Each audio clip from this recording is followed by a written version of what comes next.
Assalamualaikum warahmatullahi wabarakatuh. Selamat datang kembali di Rio Hotspot Channel. Kita awali dari sedikit pembahasan tentang kenapa kok ini para elit politik mulai rame ikut campur di dunia bola. Ini kalau menurut kami pribadi ya, bukanlah kebetulan loh, tapi emang udah terorganisir. Jadi mereka ini kemungkinan memang udah dikasih jadwal alias rencana nih. Bulan ini si Anu nih yang ngomong ke publik. Bulan berikutnya si Anu yang ngomong ke publik, dan begitu seterusnya. Coba kita urutkan mulai dari Toel, ke Peter Gonta, ke Rocky Gerung, Nuroji, Hifni Hasan, sampai ke Sarman El Hakim. Ini udah terstruktur kan? Tujuannya apa sih? Tentu saja kalau menurut kami ya kekuasaan dan uang. Mereka itu tahu kalau Erick Thohir itu sulit digulingkan sebab kekuasaan Erick Thohir ini luar biasa baik di bisnis maupun di sepak bola ya. Yang pertama, Erick Thohir berhasil kerjasama dengan JFA Jepang nih. Ini meskipun bukan pertama kali PSSI kerjasama dengan Jepang, tapi ini yang lebih besar ya. Yang kedua, Erick Thohir berhasil kerjasama dengan pihak Jerman ini. Ini untuk pertama kalinya loh. Sepak bola Jerman atau Federasi Jerman ini mau kerjasama dengan PSSI. Yang ketiga, Erick Thohir berhasil mendatangkan Argentina, yang otomatis PSSI pun kerjasama dengan AFA-nya Argentina. Nah, tiga hal tadi ini pun ditambah dengan prestasi timnas yang terus meningkat, maka mulailah negara-negara lain pun coba gabung ke PSSI seperti KNVB yang tiba-tiba dari selama puluhan tahun ogah kerjasama dengan Indonesia alias PSSI, tiba-tiba mau datang nawarin diri kerjasama dengan PSSI. Lalu pihak Thailand pun sama nih, menurunkan atau mengirimkan presiden FA-nya yakni Madam Fang buat kerjasama dengan PSSI. Dengan kenyataan PSSI di bawah Erick Thohir semakin luas jaringannya, ini tentunya akan semakin sulit nih buat barisan sakit hati ini menjungkalkan Erick Thohir. Maka yang dihantam tentu sisi yang paling lemah, yakni ngomporin netizen Indonesia dengan isu naturalisasi. Ditambah kita tahu lah Erick Thohir ini tuh pro banget dengan yang namanya Prabowo dan Gibran, dimana presiden dan wakil presiden terpilih ini musuhnya banyak. Ya udah, akhirnya Eto jadi sasaran dari pihak-pihak tertentu. Intinya apa ya, politik itu ya kita tahu lah sangat kejam loh ya, hal-hal yang di luar nalar pun bisa dilakukan. Salah satu contoh yang dihantam oleh orang-orang ini adalah Sintayong nih. Sintayong kan kemarin katanya nih dibilang nggak pro nih sama pemain Liga 1. Lah buktinya apa? Kita coba hitung aja deh. Pemain timnas Indonesia yang dibawa Sintayong ke Bahrain dan Cina, dari 27 pemain itu ada berapa sih pemain Liga 1? Ada Hernando, Nadeo, Rizky Ridho, Ferrari, Wahyu Pras, Kambuaya, ada juga Malik Rizaldi, Witan Sulaiman, Dimas Derajat, Egy Maulana Fikri, dan juga Hoki Caraka. Total berapa? 11 orang loh pemain Liga 1, sisanya ya abroad. Jadi memang aneh aja gitu kan ngelihat timnas Indonesia sekarang ini tuh, atau skuad timnas Indonesia ini sekarang yang udah terbaik, ngapain juga harus ribet-ribet pakai full lagi pemain Liga 1. Apa mau levelnya kita ini AFF lagi? AFF aja sulit kok pakai pemain full lokal, masa mau begitu lagi aja? Udah paham ya kenapa dan bagaimana dan apa tujuan para mafia ini buat ngerong-rong PSSI dan juga menggonjang-ganjing timnas Indonesia, karena ya mereka akan sulit mendapatkan uang dari timnas Indonesia khususnya dengan menitipkan pemain.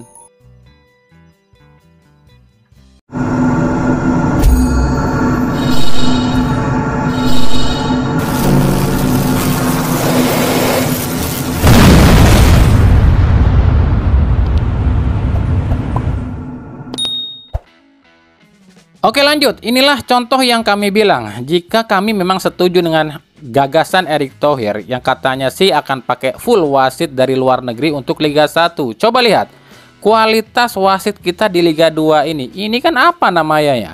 Goblok apa-apa yang tepat ini. Aturan dari mana coba wasit boleh ngurangin waktu main? Dalam aturan FIFA, seorang wasit itu boleh menambahkan waktu main, tapi dilarang mengurangi waktu main. Lah ini injury time 5 menit, baru 3 menit udah ditiup peluit. Kan akhirnya kelihatan banget di sini ini wasit itu dapat sogokan dari pihak-pihak tertentu. Nah, sekarang pertanyaannya, masih layakkah kita pakai wasit lokal? Nah, silakan komentarnya. Ini lebih parah lagi nih. Ini apa ya, di Liga Tarkam atau Liga 3 nggak tahu deh. Coba lihat nih, pemain ini tuh kan nendang pemain lawan nih. Kok yo bisa-bisanya gitu wasit cuma ngasih kartu kuning? Aturan dari mana itu? Inilah contoh wasit lokal dan juga katanya talenta Akamsi yang kalian banggakan. Memalukan.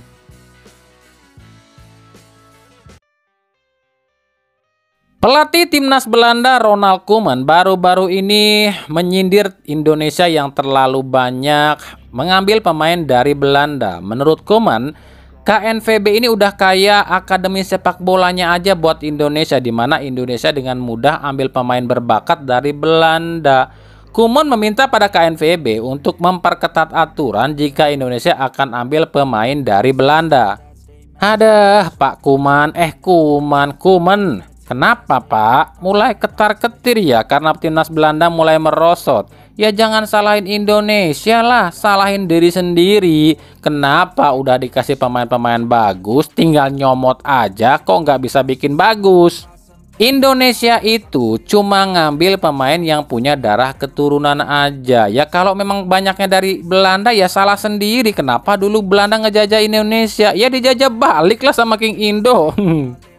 Padahal Belanda mah enak loh, tinggal nyomot pemain dari negara manapun tanpa perlu naturalisasi sebab rankingnya di atas 100 dunia. Lah kok malah ributin Indonesia sih? Nah ini akan seru nih kalau nantinya timnas Indonesia lolos Piala Dunia dan ketemu dengan Belanda nih.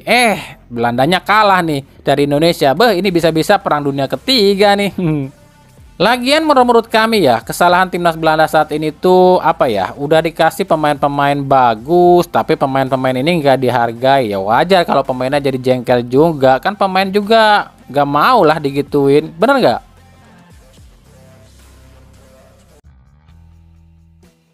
Nah, apa yang kami bilang, kita ini nggak usah lah ya nyerang balik Malaysia yang udah mengklaim berbagai hal milik Indonesia. Boleh deh kita serang aja tuh pihak Malaysia. Sebab pemerintah Indonesianya juga diem-diem aja tuh nggak ngasih tindakan apapun.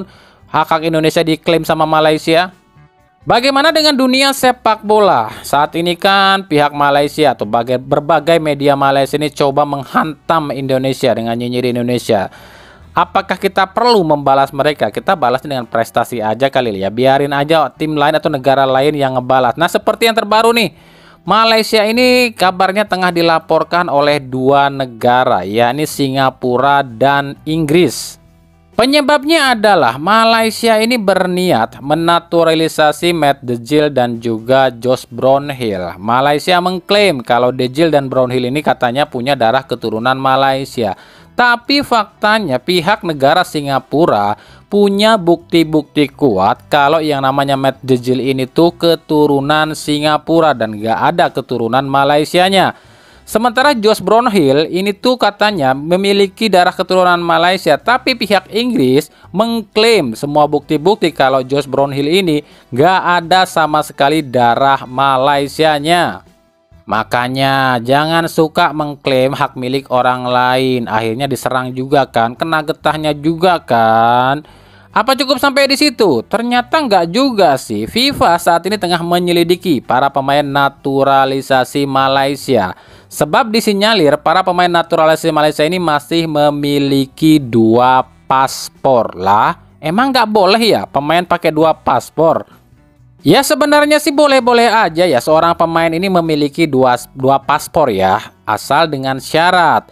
Negara yang ranking 1-100 dunia itu diperbolehkan pemainnya memiliki 2 paspor. Tapi buat negara yang rankingnya 100 dunia ke bawah ini tuh ada aturan mereka ini nggak boleh pakai 2 paspor, harus memilih 1 paspor aja.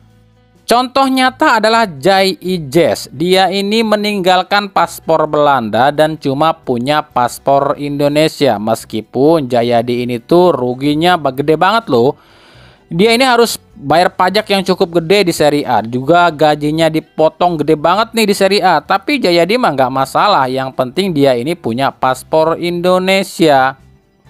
Nah, peraturan inilah yang mendasari Erick Thohir akhirnya menstop total menaturalisasi pemain asing dan juga lebih memilih pakai pemain yang diaspora aja, sebab ditakutkan nantinya pemain naturalisasi asing itu ternyata masih punya double paspor, mungkin seperti Maklok, Spaso dan lain-lain. Ini kan mereka masih punya paspor ganda nih. Nah, takutnya ini nanti dipermasalahkan, makanya mereka nggak dipanggil lagi ke timnas. Jadi di sini kita bisa lihat ya, siapa federasi yang pintar, siapa yang federasi ceroboh.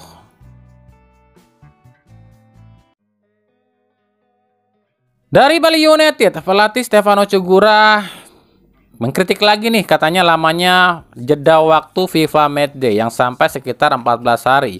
Menurut Teko, jeda libur yang terlalu lama ini bisa membuat para pemain ini akan menurun performanya lantaran libur yang terlalu lama dan gak ada pertandingan.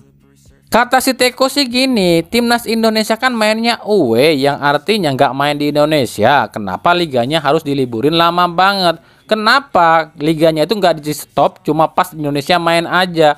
Usai timnas main ya liga jalan lagi. Nah, itu kata Teko ya, kenapa harus lama juga nih di stopnya? Ada serba salah juga ya sama nih orang, giliran liga nggak di stop, banyak pelatih yang protes. Giliran liganya di stop, protes juga dia. Ada.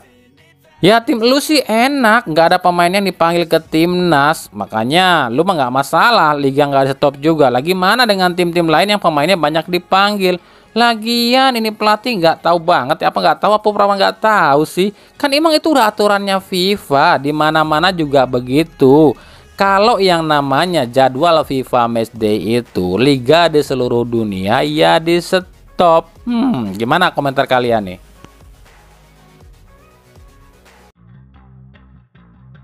Dari Persija Jakarta, ini fansnya Persija lagi seneng nih saat ini. Kenapa ya? Apakah Persija umumin pelatih baru? Bukan. Tapi lantaran kabarnya Renan Alves ini mau nih ke Persija nih, usai habis kontraknya di Bekasi City FC, atau mungkin dipinjemin kali ya oleh FC Bekasi.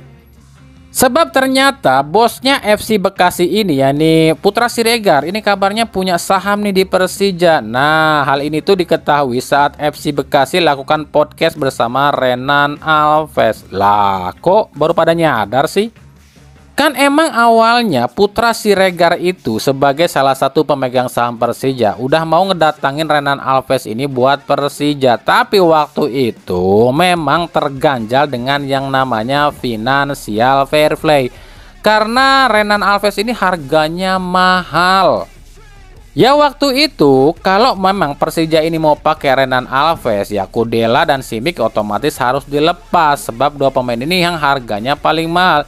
Jadi kalau pertengahan musim ini Persija melepas Ondrej Kudela, ya mungkin Renan Alves bisa masuk gitu loh. Ya kalau itu lihat nanti aja.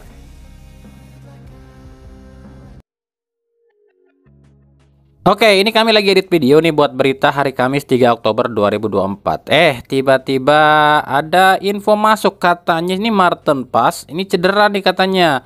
Dan banyak banget yang DM kami buat bahas, bener nggak nih itu bang katanya. Ya udahlah kalau gitu kami coba tanyain aja lah sama Martin Paes dan PSSI-nya. Dan ternyata waktu itu Paes itu karenanya kan diberitakan oleh FC Dallas dia ini mengalami sedikit nyeri di pergelangan tangan. Tapi udah dipastikan ya kalau Paes ini nggak kenapa-napa sih, cuma cedera ringan aja dan gue nggak usah dikhawatirkan ya. Semoga aja cepat sembuh ya.